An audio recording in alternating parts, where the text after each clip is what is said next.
I'm Brittany Lewis with Forbes Breaking News. On Thursday, Democrats held a press conference about the Honoring Our PACT Act, a toxic exposure bill for veterans.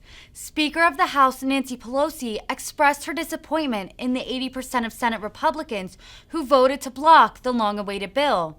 She said, quote, "I don't know what we can do to convince the Republicans to do the right thing." Comedian and former Daily Show host Jon Stewart has been an outspoken advocate of the bill and also joined Democrats to show his outrage.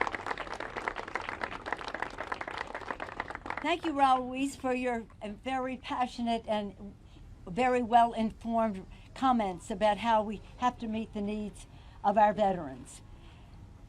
The other day, within this past week, we had a meeting of our veteran service organizations.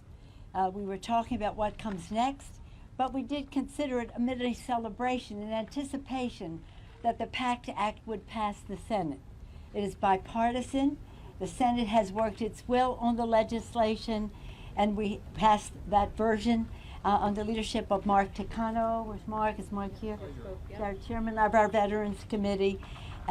He was so responsible for the legislation.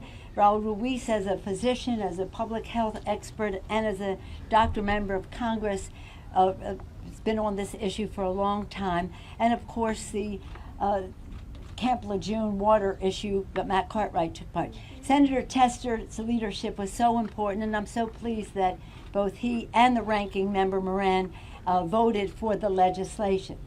But I'm very sad that 80% of the Republicans in the United States Senate said no to veterans yesterday. 80%. 40 votes no.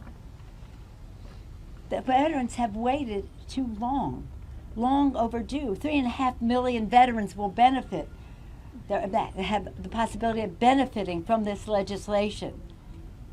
Why subject them to this? Democrats, at the same time yesterday, we were having our rollout of people over politics.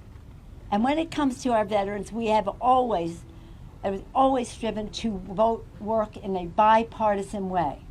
We think we owe that to them and try to find the most common bipartisan ground. So this is very, very disappointing. It's hard to explain. It has an immorality to it that 80% of the Republicans would say no to our veterans. Defying what we say. On the battlefield, we leave no soldier behind, and when they come home, we leave no veteran behind. So I thank all of you, because inside maneuvering can just take us so far.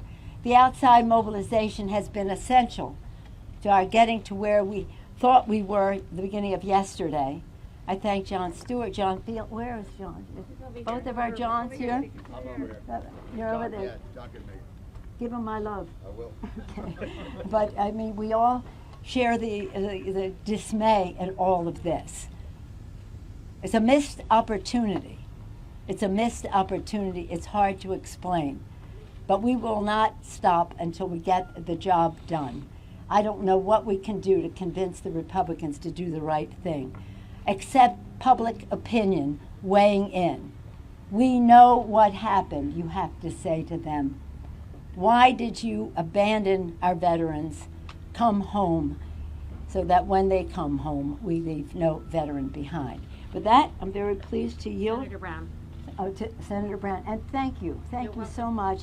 I spoke to Leader Schumer on my way here. That, of course, we're all in getting so much done as we prepare for what comes next. Sherrod Brown has been a champion on this issue, a proclaimed leader on it. I thank you, I thank Senator Tester, and now I welcome Sherrod Brown as a leader for our veterans to the podium. Thank you.